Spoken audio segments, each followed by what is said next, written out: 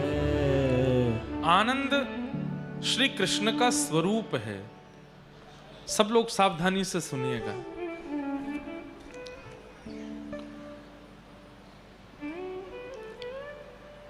सुख और आनंद में अंतर है। जिस वस्तु का सेवन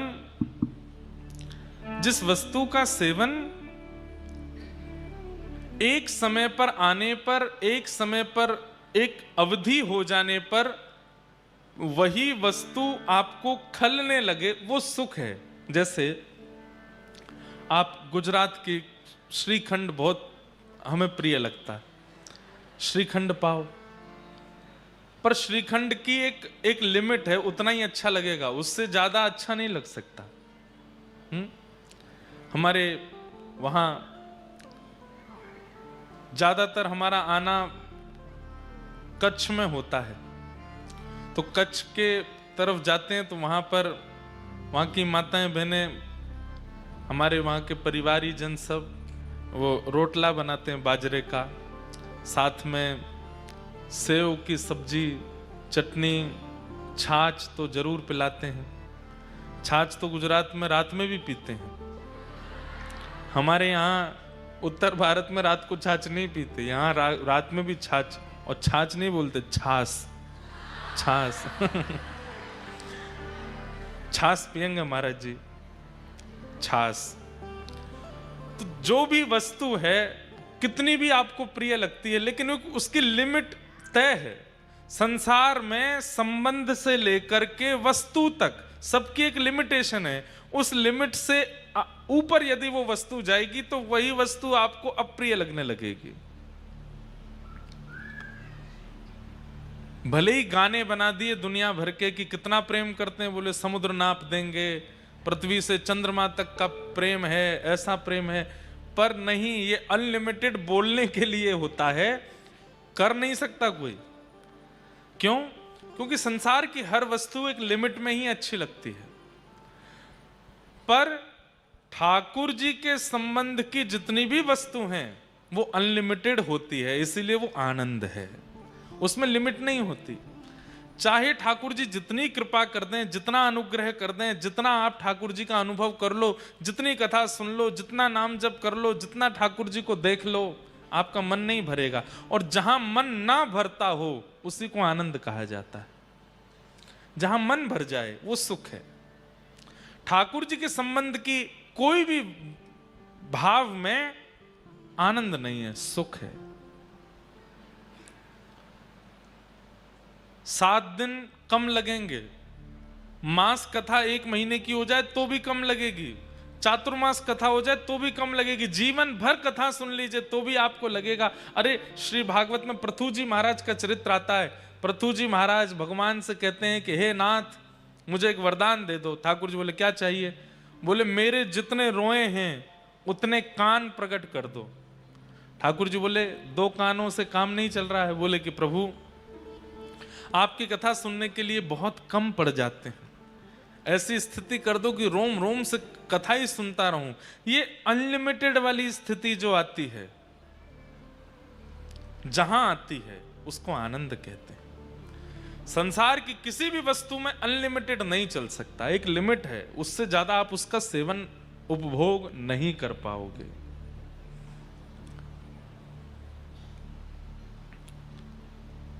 हमारे वृंदावन में श्री राधा वल्लभ लाल जी को जिन्होंने प्रकट किया, ऐसे श्री हितवंश महाप्रभु, उनके एक परम भक्त थे, उनका नाम था श्री नाहर मल जी। महाप्रभु जी के वृंदावन प्रस्थान के बाद महाप्रभु जी, श्री हितरवंश महाप्रभु देवबंद में विराजते थे, वृंदावन से थोड़ी दूरी पर है। वहां से राधा वल्लभ लाल जी को चित्तावल से लेकर के आप वृंदावन विराज गए, फिर अखंड वृंदावन में ही रहने लगे।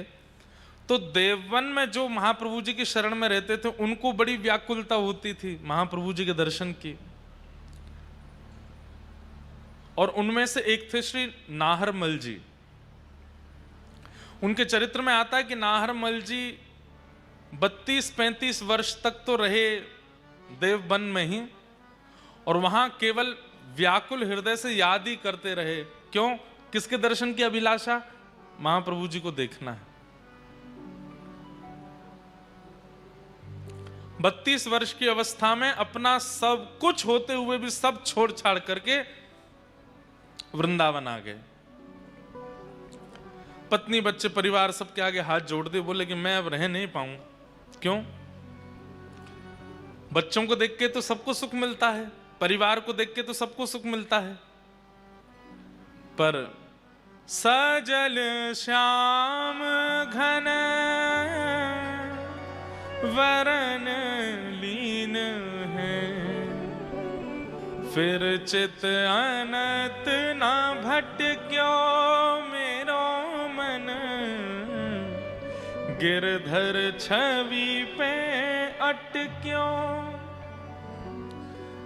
सजल श्याम घन वरण लीन है। अभी कोटा में भी शायद परसों तरसों में ये बात कह रहा था, आपने ठाकुर जी को पकड़ा तो आपका मन व्यापार में भी लगेगा, परिवार में भी लगेगा, पैसा में भी लगेगा, रोटी में भी लगेगा, विदेश घूमने में भी लगेगा, देश घूमने में भी लगेगा, अच्छा पहनने में भी लगेगा। आपने ठाकुर जी को पकड़ा तो और जगह भी मन लगेगा।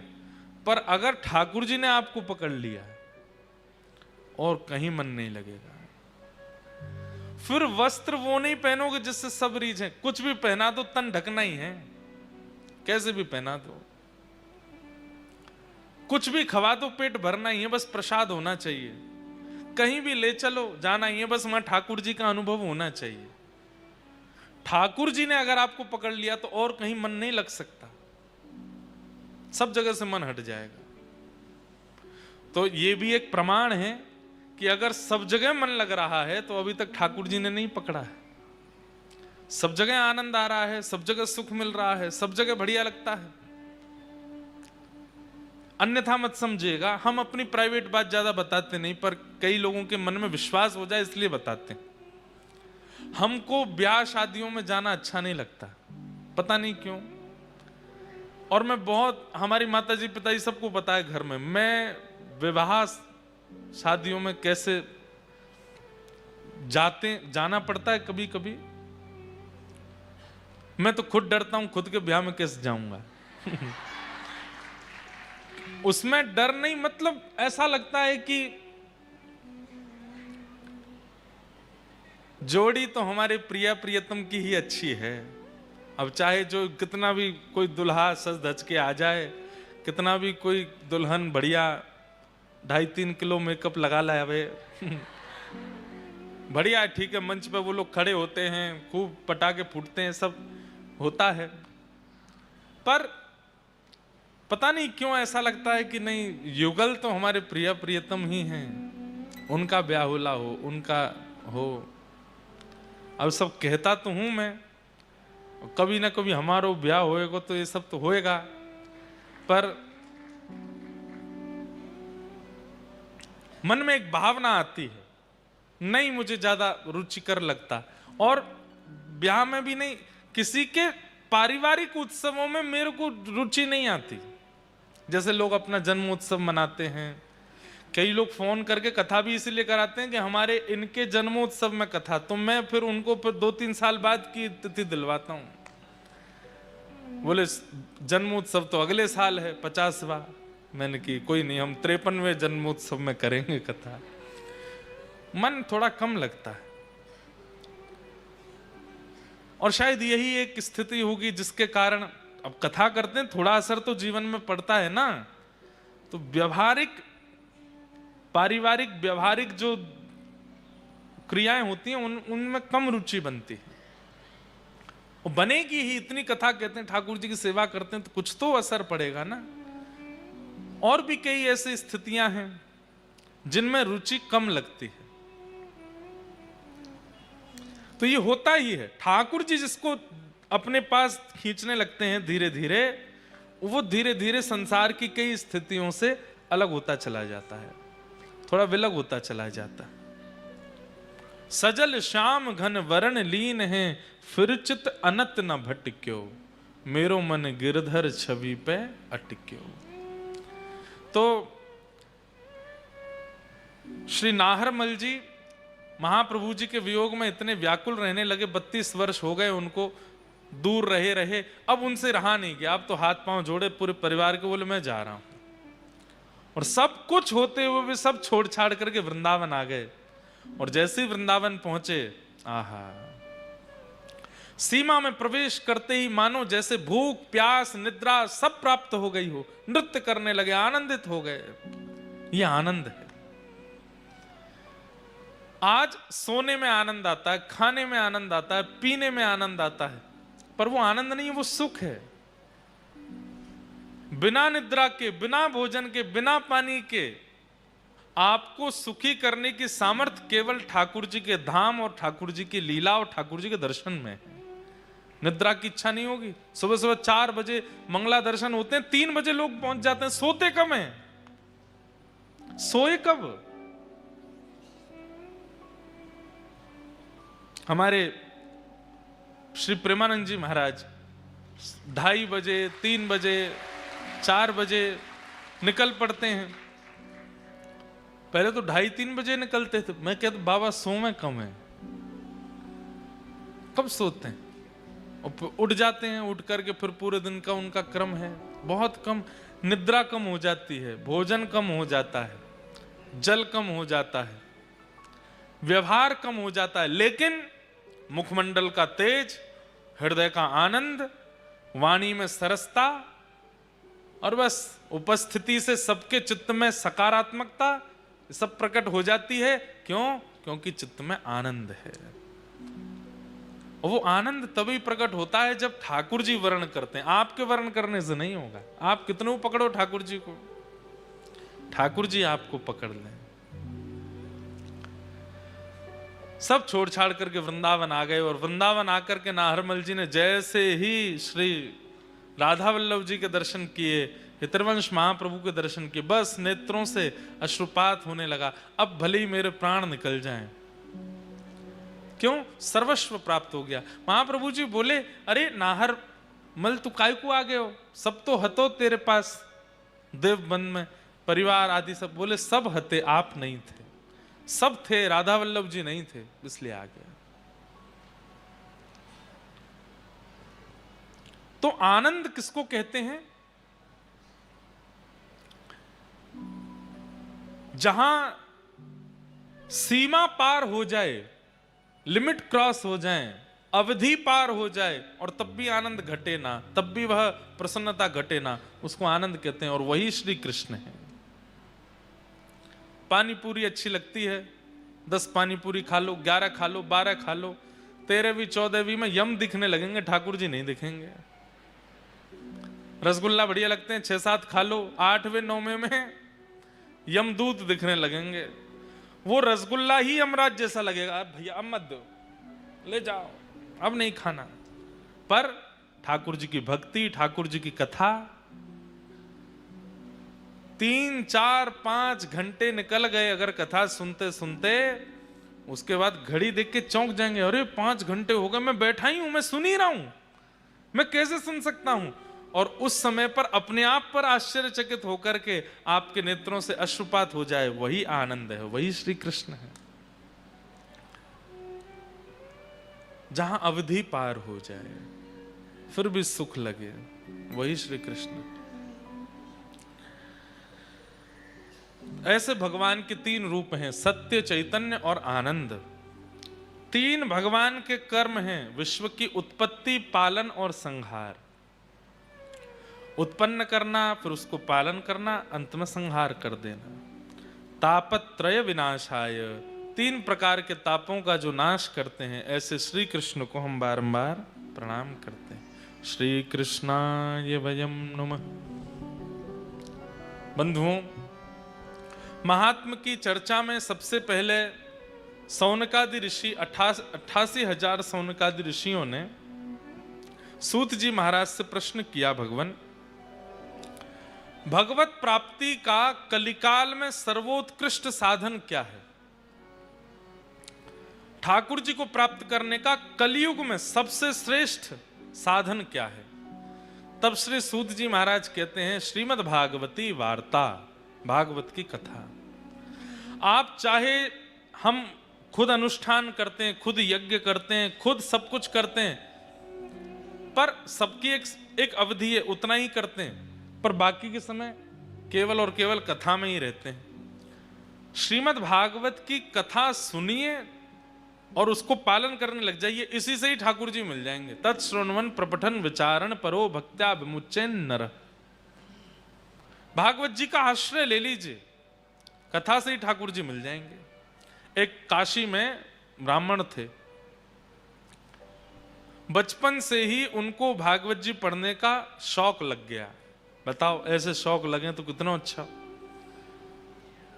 वही भागवत जी हैं, लेकिन एक आश्चर्य की बात है, हर बार भागवत जी का अध्ययन करने में आपको नहीं लगेंगे।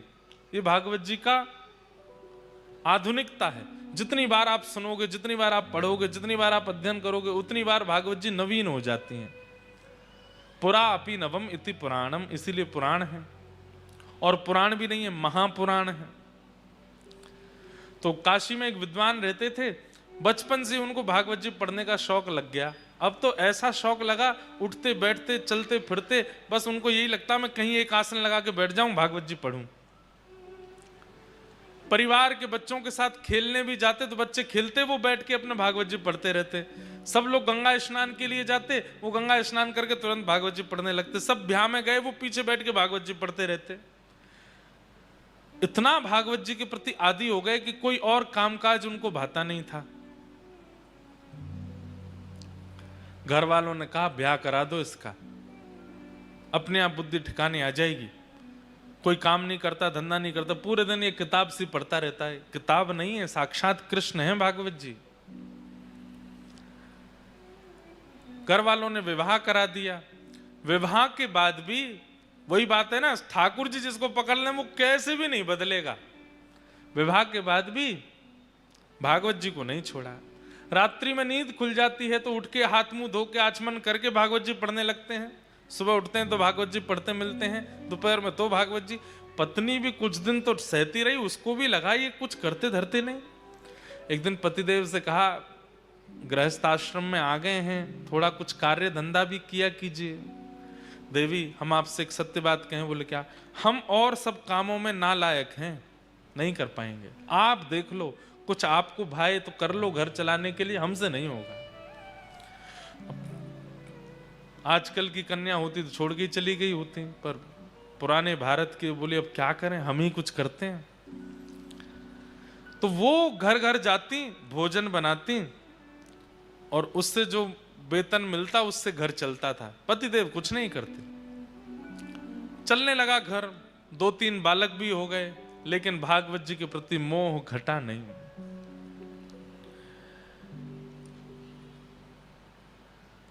एक दिन कुछ संत आए घर में।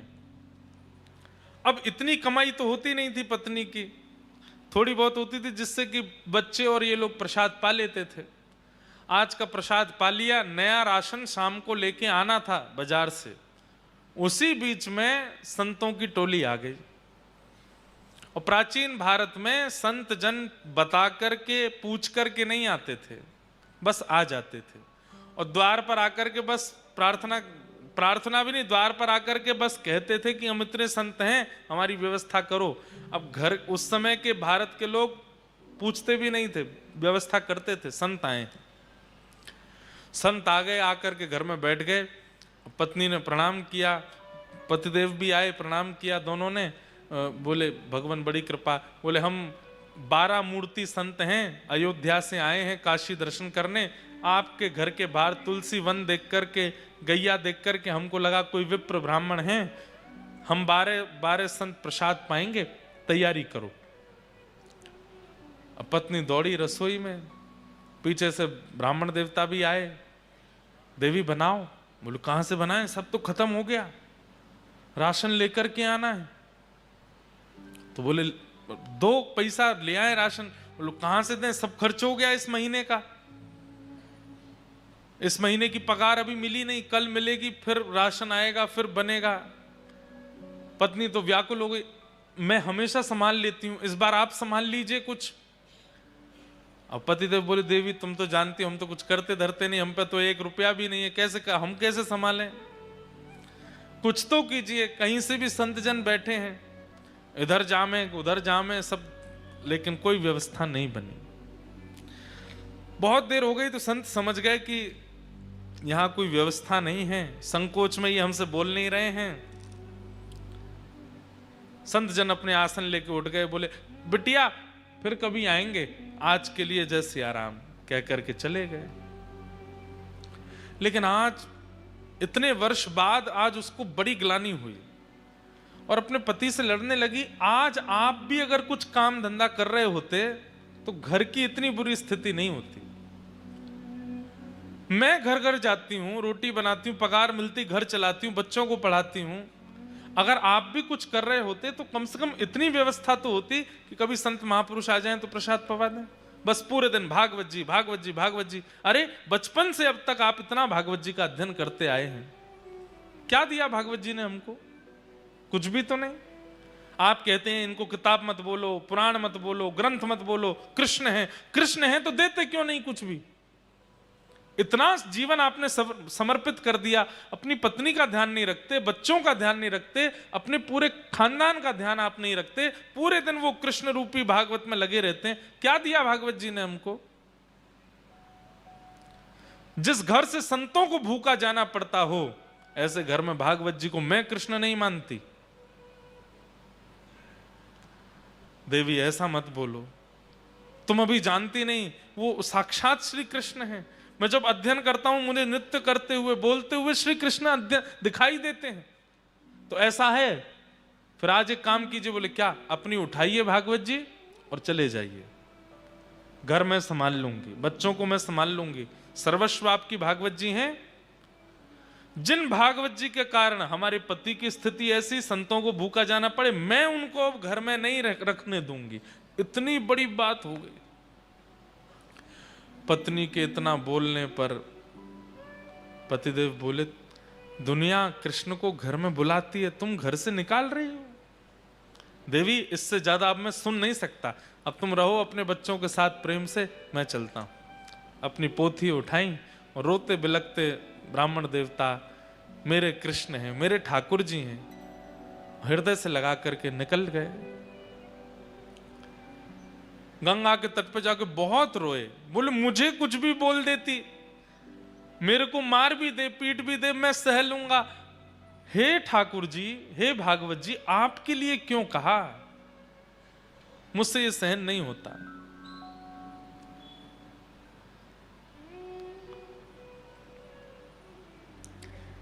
प्रबल प्रेम के पाले पड़कर हरि को नियम बदलते देखा, अपना मान टले टल जाए, पर भक्त का मान न टलते देखा। जब रोने लगे वो ब्राह्मण देवता भागवत जी को हृदय से लगा के, ठाकुर जी से सहन नहीं हुआ। ठाकुर जी मन में विचार करने लगे, भैया ये 40-41 वर्ष के हो गए ब्राह्मण, और जब से इन्होंने होश संभाला तब से केवल भागवत जी का ही अध्ययन किया, भागवत जी का ही पाठ करते हैं, कुछ काम कुछ भी नहीं, सब कुछ मुझे अर्पित कर दिया। और आज भागवत जी के लिए 2 शब्द गलत सुन के घर से ही निकल गए। मैं जाऊंगा। और काशी में छोटे से गोपाल जी प्रकट हो गए, और प्रकट होकर के ऊंची धोती पहन करके, सिर पर बढ़िया स्वाफा बांध करके, और बढ़िया कजरारे नेत्र हैं ठाकुर जी के, हाथों में कड़ूला पहने हैं, पैरों में सुंदर पाजेब पहनी है, कमर में करधनी पहनी है, गले में कंठा और एक सुंदर बगनखा पहना है, कानों में छोटे छोटे सुंदर हीरे के मोती हैं। ऐसी अद्भुत छवि ठाकुर जी की, लेकिन अपने सिर पर डलिया लेकर के कुछ बेचने वाला व्यक्ति होता है, ऐसे बन करके निकले। लेकिन सब इनको देख करके आश्चर्यचकित हो रहे हैं। क्यों? बोले भैया रोड पर कुछ सामग्री देने वाले व्यक्ति के रूप में इतना आकर्षण, वस्त्रों में इतना आकर्षण, चाल ढाल में इतना आकर्षण, ये तो बिल्कुल ललित गति, टेढ़ी मेढ़ी सी चाल, और ऐसे सुंदर सिर पर डलिया लेकर के और बढ़िया स्वाफा सिर पर बांध के, एक स्वाफा कंधा पर डाल के पसीना पहुंचते भय और चल रहे हैं। जो देखे वही इन पर लुभा जाए। पहुंच गए ब्राह्मण के घर पर, दरवाजा खटखटाया। पत्नी ने जैसे ही द्वार खोल करके देखा, छोटे से गोपाल जी, गदमदरा से हाथ, गदमदरा से पाम, नेक सो पेट निकरो भयो है, गले में सुंदर हार पहने हैं, हाथों में सुंदर मणि के सुंदर कड़ूला पहने हैं, सब चमक रहे हैं। देख करके वो भी आश्चर्यचकित, इतना प्यारा बालक, इतना सुंदर श्रृंगार करके ऐसे घूम रहा है। कहो बालक, तुम्हारी माता जी कहाँ है? कहां से आए हो? और इतने से तुम हो और इतनी बड़ी डलिया भारी सिर पर लेके कहां घूम रहे हो? क्या चाहिए? देखो खाने पीने की वस्तु तो मेरे पास नहीं है, जल पिला सकती हूं। ठाकुर जी खड़े खड़े देख रहे हैं, और तुम इतने प्यारे हो, इतने सुंदर, माँ ने अकेले कैसे छोड़ दिए? कहां है तुम्हारी माता जी? तो ठाकुर जी उसको इशारा करते हैं, हम पे बोलना नहीं आता। अच्छा गूंगे हो? ठाकुर जी बोले अच्छा गूंगे हो, कुछ लिखने को दूं? लिख के बताओगे? बोले हाँ। लिखने के लिए कुछ दिया तो ठाकुर जी उस पर लिख रहे हैं। क्या लिखे? बोले आपके पति जो हैं उनका मैं सेठ हूं, आपके पतिदेव का मैं सेठ हूं, वो मेरे यहां पर गुप्त नौकरी करते हैं और बचपन से मेरे यहां नौकरी कर रहे हैं, आज तक अपनी पगार नहीं लेकर के गए। आज मुझे कैसे भी करके पता चला कि उनको धन की बड़ी आवश्यकता है, तो 12 वर्ष की आयु से लेकर के 41 वर्ष की आयु तक उन्होंने जितना भी मेरे यहां कार्य किया, उसकी जो पगार होनी चाहिए वो सब लेकर के आया हूं, आपके द्वार पर रख करके जा रहा हूं, उनको दे दीजिएगा। ऐसा कह करके लिख करके उसको पकड़ा दिया। अब वो पढ़ने लगी, पढ़ते पढ़ते पढ़ते अंत में सोच भी रही है, इतने छोटे से सेठ जी हमारे पतिदेव के। जैसे देखा तो डलिया रखी है, ठाकुर जी तो अंतर ध्यान हो गए वहां से। डलिया के ऊपर से जैसे ही वस्त्र हटाया, ऐसी ऐसी मणियां रत्न आभूषणों से जड़ित, और इतने सुंदर सुंदर उसमें स्वर्ण के आभूषण, मणियां, हीरे जवाहरात सब चमक रहे हैं। अरे काशी के नरेश के पास भी इतनी संपत्ति नहीं होगी जितनी संपत्ति और बहुमूल्य मणियों को देख करके वो बालक है। पत्नी की तो आंखें खुली रह गई, बोले कि पतिदेव इतनी बड़ी नौकरी करते थे, आज तक नहीं बताया। डलिया उठाने लगी तो उठी नहीं, बच्चों को बुलाया, 3-4 बच्चे स्वयं लगे तो जैसे तैसे खिसका के भीतर लाए। इतनी धन संपत्ति देख करके पत्नी तो बड़ी व्याकुल हो गई। छोटे वाले बालक को भेजा, जाओ पिताजी को ढूंढो, गंगा के तट पर होंगे, उनसे कहो जल्दी हमें लौट करके, माँ ने बढ़िया पकवान बनाए हैं घर में। बालक दौड़ा दौड़ा गया तो वहां पर भागवत जी का पाठ कर रहे थे, अश्रुबिंद गिर रहे हैं। पिताजी जल्दी घर आइए, मैया ने बहुत सुंदर पकवान बनाए हैं आपके लिए, वो प्रतीक्षा कर रही हैं, आप पाएंगे तभी पाएंगे, जल्दी आ जाइए। ब्राह्मण देवता सोचने लगे, लड़ने के बाद पकवान कौन बनाता है घर में? हमको घर से निकाल दिया, इतना सब कुछ बड़ा बुरा बोल दिया, और सुबह संतों को पवाने के लिए एक फूटी कौड़ी नहीं थी, अब पकवान बनाए हैं। चलो भागवत जी का पाठ पूर्ण करके हृदय से लगा के गए। लौट करके घर जैसे ही आए, द्वार खटखटाया। इतने में तो पत्नी उसमें से कुछ स्वर्ण लेकर के बढ़िया साड़ी आड़ी खरीद के बढ़िया सुंदर तैयारियां करके आ चुकी घर पर, पूरा घर सजा दिया।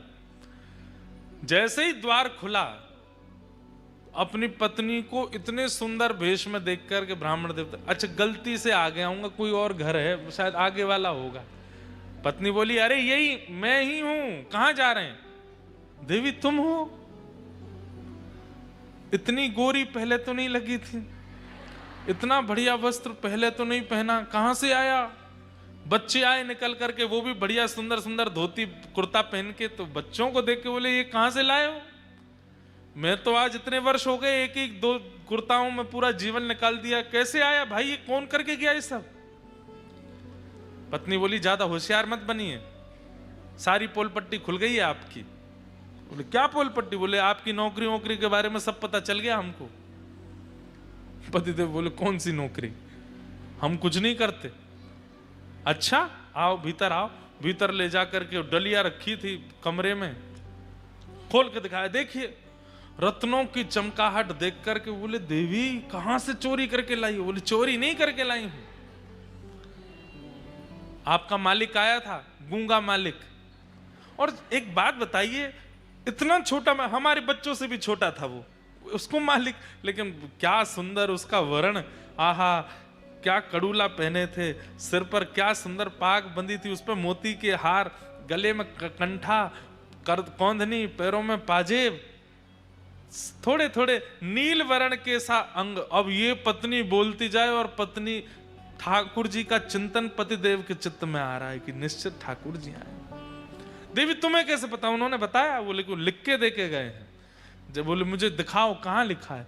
पर्चा दिया तो पत्र देखा, उसमें जितनी लिपियां थीं वो लिपियां देखते देखते वो आपस में मिलने लगी, और मिलते मिलते मिलते मिलते वो समस्त लिपियां एक आकृति बनाती हैं, और उस आकृति में नन्हे से गोपाल जी सिर पर डलिया रखे ऐसे खड़े हैं, वो एक आकृति प्रकट हो जाती।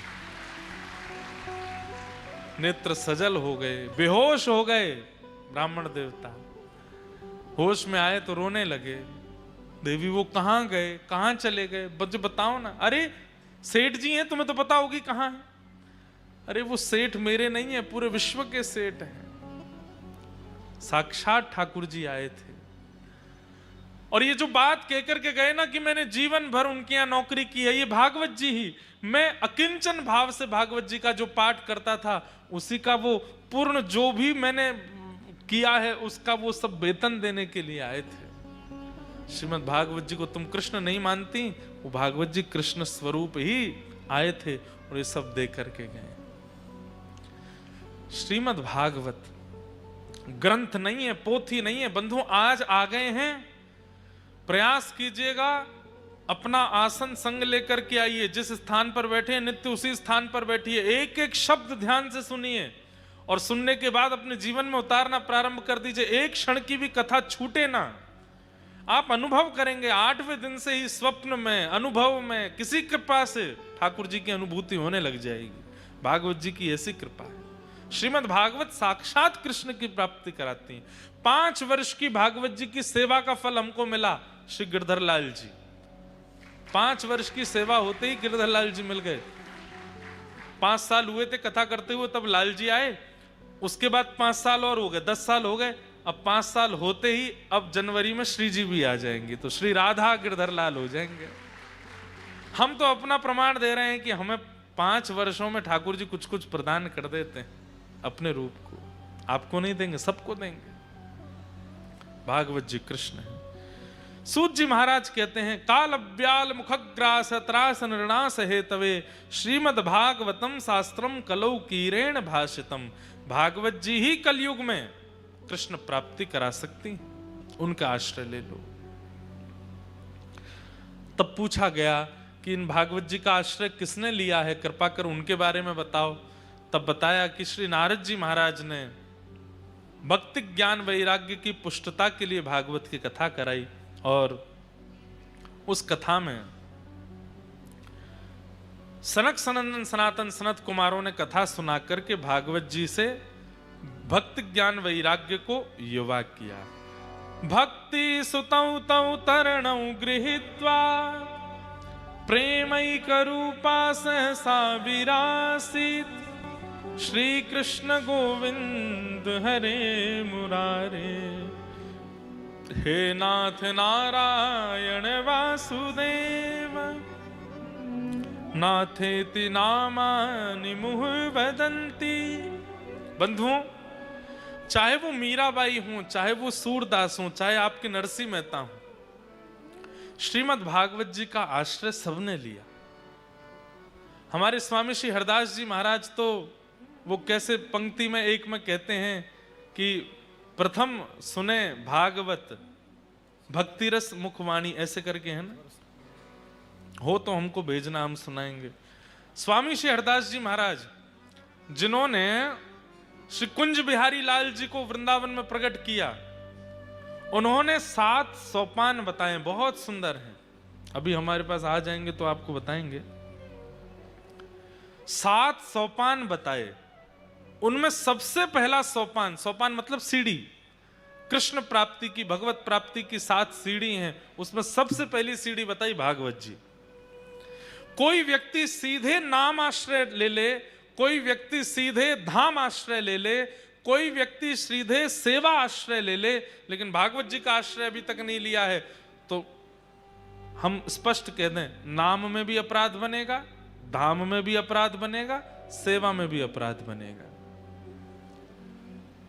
सबसे पहले भागवत जी का आश्रय, प्रारंभ यहीं से। और एकाध कथा में नहीं, अनेक कथाओं को अपने चित्त में धारण करे और बस सुनता रहे, सुनता रहे, सुनता रहे, सुनता रहे, जब जब अवसर मिले सुने। एक दिन ऐसा आएगा, ठाकुर जी स्वयं आज्ञा करेंगे, शब्द सुनाई देगा, या चित्त में व्याकुलता प्रकट हो जाएगी कि अब कथा जीवन में आगे, अब नाम चाहिए। वो व्याकुलता से फिर नाम का आश्रय लो, दीक्षा ले लो, गुरु दीक्षा लो, नाम आश्रय लो, जो भी आपको, मंत्र आश्रय लो, नाम आश्रय लो।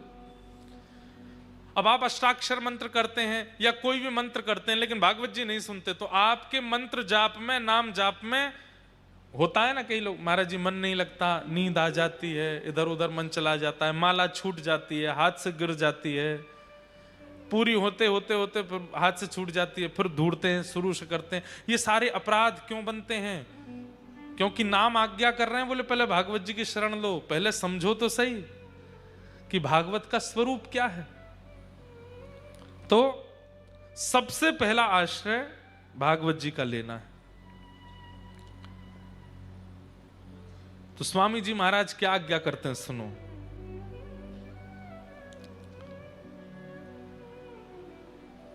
सात स्वरूप बताए। वैसे तो श्री हरिदास परंपरा में जिनकी दीक्षा है उनके लिए प्रमाणित है, परंतु वृंदावन से स्नेह रखने वाले, भगवत प्राप्ति करने वाले सब लोग इन 7 भावनाओं को जरूर सुनो। प्रथम सुने भागवत भक्त मुख भगवद वाणी, द्वितीय आराधे भक्ति व्यास नव भांति बखानी, तृतीय करे गुरु समुझ दक्ष सर्वज्ञ रसील्यों, चौथे होए विरक्त बसे बन राज जसे, पंचे भूले देह सुध छठी भावना रास की, साते पावे रीति रस श्री स्वामी हरिदास की। बहुत ध्यान से सुनो। प्रथम सुने भागवत, सबसे पहले भागवत जी का आश्रय लेना चाहिए। अगर सब अपराधों से बचना चाहते हो तो कथा किनसे सुने? भक्त मुख। वक्ता जो हो वो स्वयं भी भक्त होना चाहिए, स्वयं भी सेवक होना चाहिए ठाकुर जी का। भक्त मुख से, ब्राह्मण मुख से भागवत की कथा सुनो। अब कई वक्ता हैं, किसी की निंदा नहीं, पर वो शब्द ब्रह्म में तो बड़े परिपक्व हैं, लच्छेदार वाणी बोलेंगे, एक से एक बढ़िया बात बोलेंगे, लेकिन स्वयं के निज जीवन में भक्ति नहीं है। उसकी वाणी से किसी में भक्ति नहीं आएगी। वाहवाही हो सकती है कथा में, पर चित्त में भक्ति तो तभी आएगी जब बोलने वाले के भी चित्त में भक्ति हो। तो प्रथम सुने भागवत, पहले तो कथा सुने। दूसरा, द्वितीय आराधे भक्ति व्यास नव भांति बखानी। कथा सुनने के बाद फिर क्या करे? नवदा भक्ति का आश्रय ले। बोले कौन सी नवदा भक्ति? दो नवदा भक्ति हैं, एक तो रामायण जी में बताई गई हैं, प्रथम भगति संतन कर संगा। पर यहां पर स्वामी श्री हरदास जी महाराज कह रहे हैं उस नवदा भक्ति का पालन करो जो व्यास जी ने भागवत में बताई है।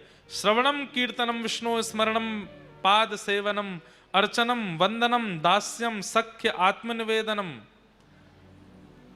श्रवणम कीर्तनम विष्णु स्मरणम पाद सेवनम अर्चनम वंदनम दास्यम सख्य आत्मनिवेदनम, ये नवदा भक्ति।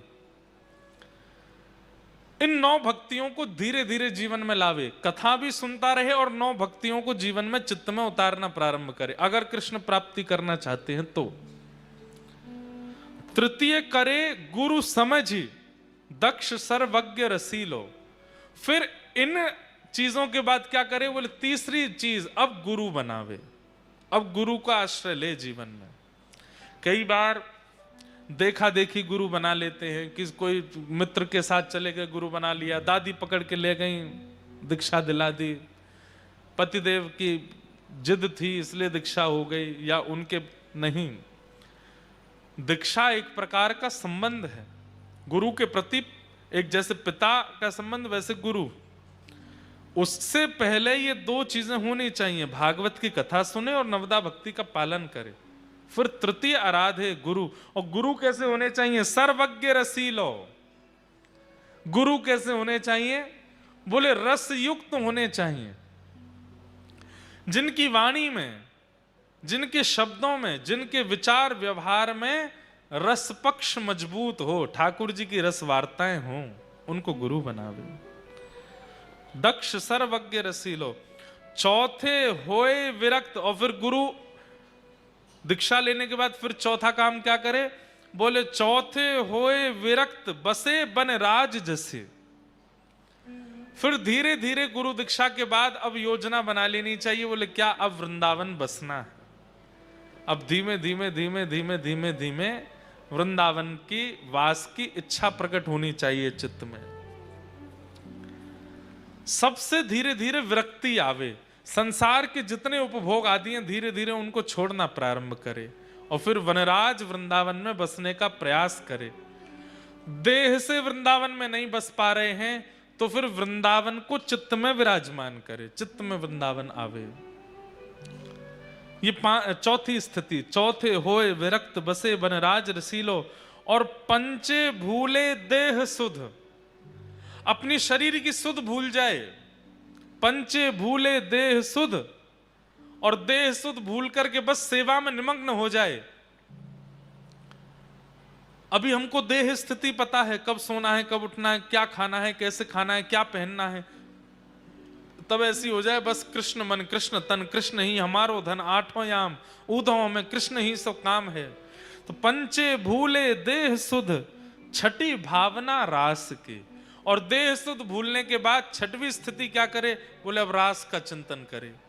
रास रासेश्वर भगवान आए हैं और मैं एक रास की गोपी हूं, ठाकुर जी के साथ रास विहार में प्रवेश करना है। छठे भावना रास की, साते पावे रीत रस श्री स्वामी हरिदास की। और ये 6 भावना यदि आपने धारण कर ली तो 7वीं स्थिति में जो रस, रीति रस, जो रीति, जो पद्धति स्वामी श्री हरदास जी की है, जिससे बिहारी जी प्रसन्न होकर प्रकट हो गए, वो आपको प्राप्त हो जाएगी। पर इन 7 का प्रारंभ कहां से है? अच्छा एक बात बोलूं, आप कहोगे महाराज जी हम तो लिख ही नहीं पाए, भूल गए, आपने 7 क्या बताए? अरे पहला याद है ना, प्रथम सुने भागवत भक्ति रस, प्रथम सुने भागवत भक्त मुख भगवत वाणी। बस ये याद है ना, भागवत जी का आश्रय ले लो, बाकी की 6 स्थिति भागवत जी प्रदान कर देंगे, भागवत जी कृपा कर देंगे। भागवत जी का आश्रय ले। भक्ति ज्ञान वैराग्य तीनों युवा हो गए भागवत जी के आश्रय से। तभी एक धुंधुकारी नाम के व्यक्ति की कथा सुनाई गई, जिसने अपने माता पिता के साथ अत्यंत द्रोह किया, मृत्यु के बाद प्रेत बन गया। माता पिता से द्रोह करता है, व्यसन करता है, परिस्त्री गमन करता है, छल कपट आदि ये सब काम स्थिति रखता है अपने जीवन की, मृत्यु के बाद ऐसे लोग ही भूत बनते हैं। भजन बिन नर मर गट के भूत। भूत कौन बनता है? प्रेत कौन बनता है? सबसे पहला जो माता पिता से बैर करता है। मां कैसी भी हैं, पिता कैसी भी हैं, सीखिए प्रहलाद जी महाराज से। प्रहलाद जी का भजन श्रेष्ठ था, इसलिए नृसिंह भगवान आए, ये बात कहना उचित है। पर उतना ही उचित यह भी है कि इतने दुष्ट पिता होने के कारण भी प्रहलाद जी ने कभी अपने पिता के प्रति दूषित भावना नहीं रखी, इसलिए भी नृसिंह भगवान आए। प्रहलाद जी नित्य प्रणाम करते हैं अपने पिताजी को। भले ही मेरे पिता राक्षस हैं, पर मेरे पिता हैं, नित्य प्रणाम करते हैं। इस भावना से भी ठाकुर जी प्रकट हुए कि वाह भाई प्रहलाद, तेरी पिता भक्ति पर मैं रीझ गया। इतना अत्याचार करने वाले पिता को भी तुम रोज दंडवत प्रणाम करते हो। अगर प्रहलाद जी खूब पुकारते और एकांत में बैठ करके कहते मेरे पिता तो दुष्ट हैं, मेरे पिता तो ऐसे हैं, मैं अपने पिता का मुख नहीं देखूंगा, अपने पुत्र को मारने का प्रयास करते हैं, तो शायद नृसिंह भगवान कभी नहीं आते। वो इसलिए भी आए हैं क्योंकि प्रहलाद अपने पिता में दोष नहीं देखता। जैसे भी हैं मेरे पिता हैं, ऐसी बुद्धि बच्चों।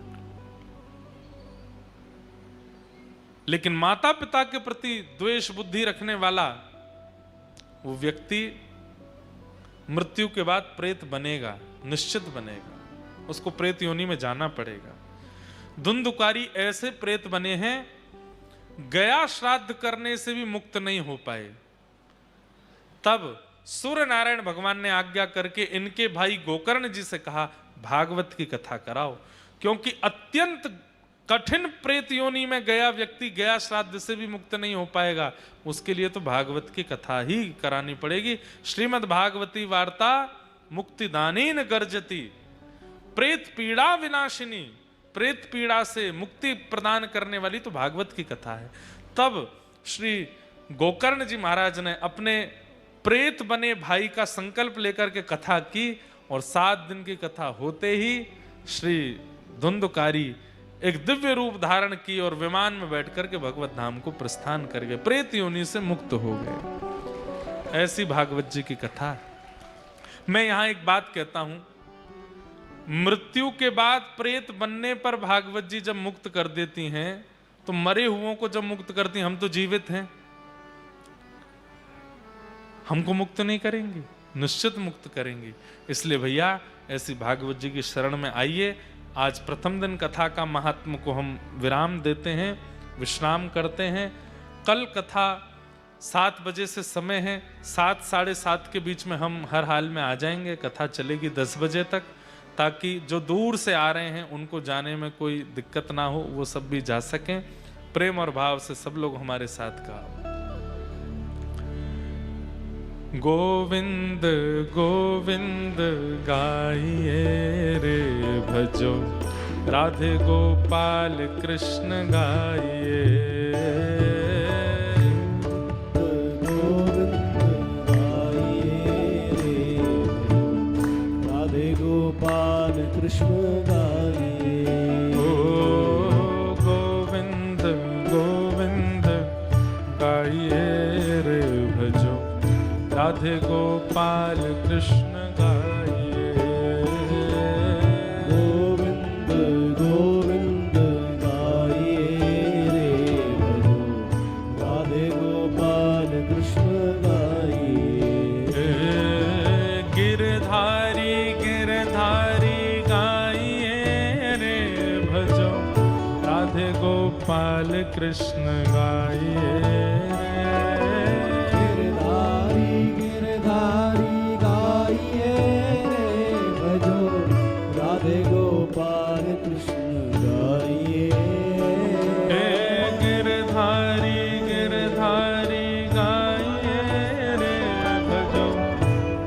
गोपाल कृष्ण गाइए।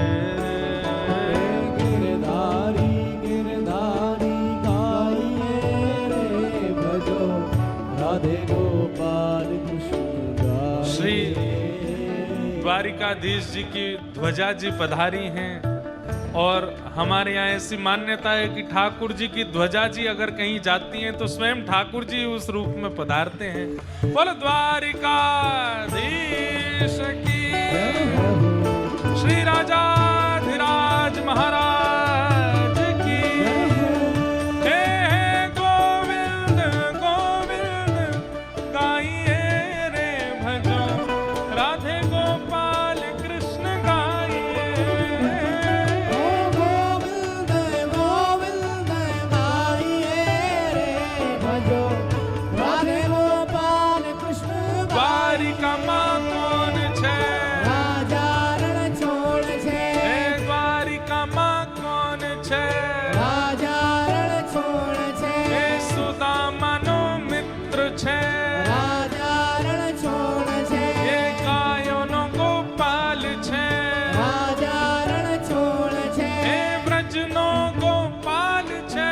राजा रण छोड़ छे। हे द्वारिका माँ कौन छे, राजा रण छोड़ छे। हे द्वारिका माँ कौन छे, राजा रण छोड़ छे। हे द्वारिका माँ कौन छे। राजा रण छोड़ छे। દ્વારિકાનો નાથ મારો રાજા રણ છોડ છે, એને મને માયા લગાડી રે। દ્વારિકાનો નાથ મારો રાજા રણ છોડ છે, એને મને માયા લગાડી રે। ઓ એને મને માયા લગાડી મારા વાલા, એને મને માયા એને મને માયા લગાડી મારા વાલા।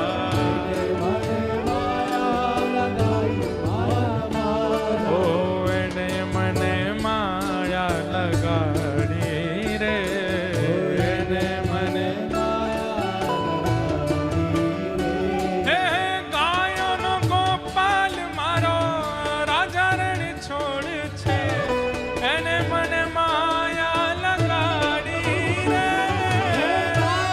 ગોપાલ મારા રાજા રણ છોડ છે, એને મને માયા લગાઈ રે। હે દ્વારિકાનો નાથ મારો રાજા રણ છોડ છે, એને મને માયા લગાડી રે। દ્વારિકાનો નાથ મારો રાજા રણ છોડ છે, એને મને માયા લગાઈ રે।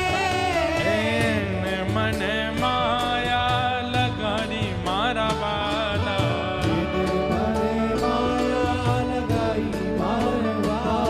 ઓ એને મને માયા લગાડી મારા વાલા।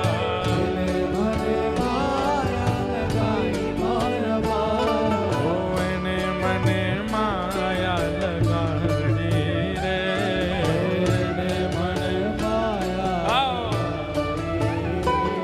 હે બ્રજનો ગોપાલ મારો રાજા રણ છોડ છે, એને મને માયા લગાડી રે। બ્રજનો ગોપાલ મારો રાજા રણ છોડ છે, એને મને માયા લગાઈ રે। હે દ્વારિકાનો નાથ મારો રાજા રણ છોડ છે, એને મને માયા લગાડી રે। હે દ્વારકાનો નાથ મારો રાજા રણ છોડ છે, ये એને મને માયા। हमारे ऊंझा के कुछ भक्त देखो ये ठाकुर जी का चौपटा बना के लाए हैं, और ये कोई छोटे बालक हैं, इन्होंने राधा रमन जी और गिरधर लाल जी, राधा रमन जी और गिरधर लाल जी बनाए हैं। और कोई ने किशोरी जी को स्वरूप बनाया, वंशी बजा रही हैं, छोटे छोटे बालक बना के लाए हैं। श्रीनाथ जी को स्वरूप है, और जे पतो ना कोई कोई कौन है, कौन है भैया ये तो हम जैसे लग रहे हैं नेक नेक। अपने ब्याह के काज यही भेजूंगा मैं। सब बालक ये देखो, आहा, ठाकुर जी रास विहार कर रहे हैं, छोटे छोटे बालक ऐसे बना को लामे। वाह, जगन्नाथ जी, राधा रमन जी, वाह, जय जय श्री राधा रमन जी। ये भी कोई बालक बना के लाए हैं, ऐसे सुंदर सुंदर चित्र बना के सब हमारे लाल जी के पास जामेंगे, लाल जी देखेंगे कौन कौन कहा बना के लायो। आप तो प्रेम से गाओ, हे द्वारिका माँ कौन छे, हे द्वारिका माँ कौन छे, यो ब्रजनो गोपाल छे, हे प्यारो गिरधर गोपाल छे, श्री राधा रमन लाल छे, प्यारो राधा वल्लभ लाल छे, श्री मदन मोहन लाल छे, श्री गोवर्धन नाथ छे, हे द्वारिका माँ कौन छे, हे द्वारिका माँ कौन छे। द्वारिकाधीश जी को प्रसाद भी आ गो, ध्वजा जी भी आ गए। यहाँ से श्रीनाथ जी हैं, यहाँ पे द्वारिकाधीश जी हैं, बीच में गिरधर लाल जी हैं। तीनों को सुंदर आनंद उत्सव मिलन हैरो है। हे घड़ी खम्मा घड़ी रे खम्मा मारा, द्वारिका ने नाथ ने घड़ी रे खम्मा। हे